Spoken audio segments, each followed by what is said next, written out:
Hi, I'm Linda Stryker. Thank you all for being part of our thesis presentations during this chaotic and disturbing time.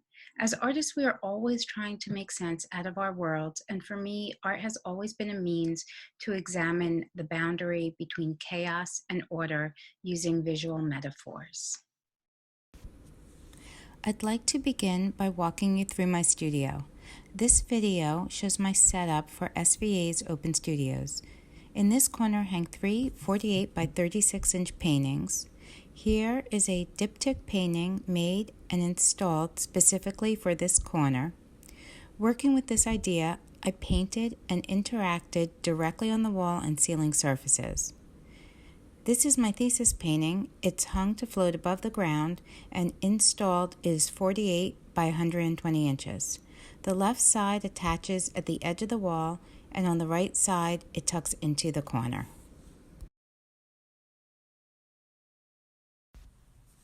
Experiential in architectural design entails thinking about how a space, before it is even built, could be perceived by its inhabitant. Envisioning potential spatial experiences and how to represent perceptions of space goes back to my early days in architecture school. This leads me to my thesis question. How does one use two-dimensional conventions to design an emotive, non-existent, three-dimensional structure? In architecture, we use several types of drawings, all of which represent space to the most minute detail. The drawings describe how to build every inch, and yet they offer no sense of the spatial experience. Plans, sections, and elevations give lots of information, but no depth and no emotion. Other architectural drawings, such as axonometrics, show dimensions but result in a false sense of depth. Perspectives, which do convey depth, lack a sense of the experiential. To think about how 2D meets 3D, I built models of a recessed corner to explore how to alter the perception of visual depth. From left to right, the first two question how a recessed corner could appear to project out. The next two explore how to exaggerate the corner's depth. The next one does not hold to my imposed parameters of working within a two-dimensional plane. And the last two play with the canvas's shape and the need for a traditional wall installation. This early painting wraps the corner with the intent to transform the corner seam into an endless void. I consider it still unfinished because I would like it to simultaneously project into our space as well. I'm looking to exaggerate the recessed corner to the point of an unknown while offering the viewer a means to enter the space. As a result, I began this work to address how to engage the corner to create depth both behind and in front of the picture plane. Shown here are early stages of my process where I'm figuring out what the planes should do using layers of thin paint and graphite to draw. This is the finished installed work. The gray and white helped create for me a synergy between what I consider my plot of land, the canvas, and its neighborhood, the studio space. Additionally, by allowing the background of the canvas to fade, but not totally disappear into the wall, I am able to use the white in my painting to relate to the white wall and create the illusion of depth. Taking this one step further to augment the canvas wall synergy, I decided to paint directly onto and in response to the actual space. The result is more about illusion and mural.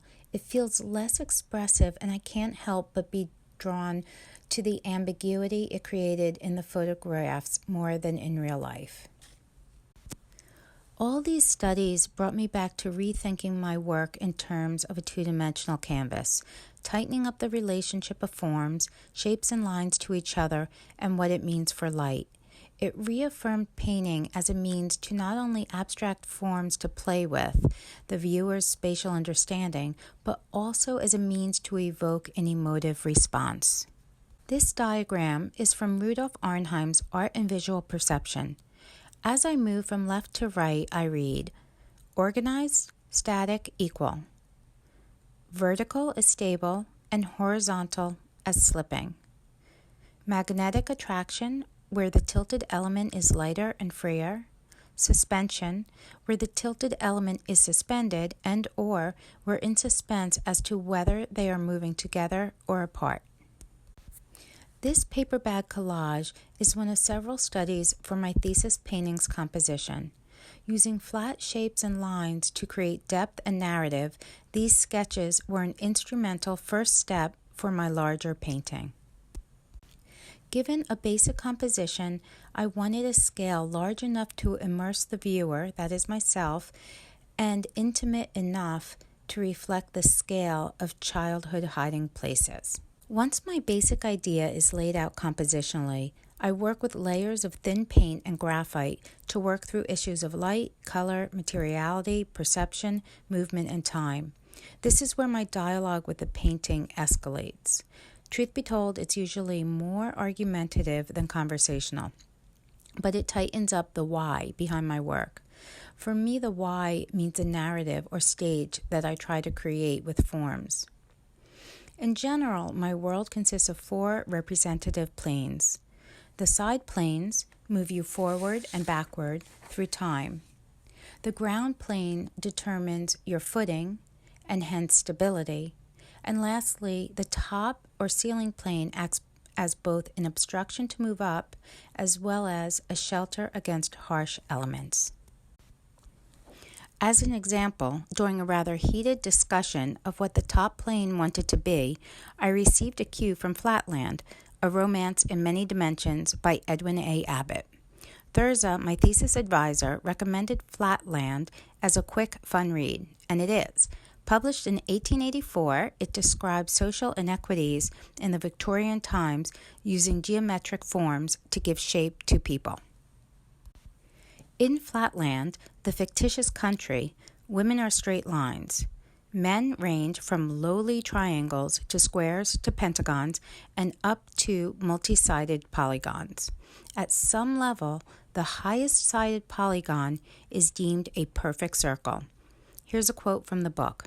The objects of universal homage and almost of adoration, need I say that I mean our circles, they are the causes of everything worth doing that is done by others. Right away, the visual top plane in my work that wanted to be a straight line became Flatland Circle. Not only does the line circle span across all 4 panels, it exerts an intangible power by casting its rounded shadow on the subjects below. Details are important to me. They entice the viewer to move closer, altering their vantage point and immersing them into the fictitious space. Whenever planes meet to create edges or openings, the details are what make these moments vibrate and have significance. One of the most exciting parts of my thesis came at installation time when I decided to float this 4-foot by 10-foot painting across a corner of my studio. It not only questioned the traditional painting wall relationship, but I think it enhanced the space within my work by activating the space around it. That is, I think the neighborhood around my work, or plot of land, had a synergy. Rather than the wall acting solely as a backdrop for a painting, it feels right to me that the wall also conceals part of my painting. This is the view when you first enter the studio. The detail on the right reveals what is hidden behind the wall. From this angle, it activates the corner and for me creates its own intimate moment of endless depth. And because this vantage point, which allows you to see the right end of the work, is so far to the left of the canvas, the orthogonal canvas itself reads as the biggest distorted plane of all.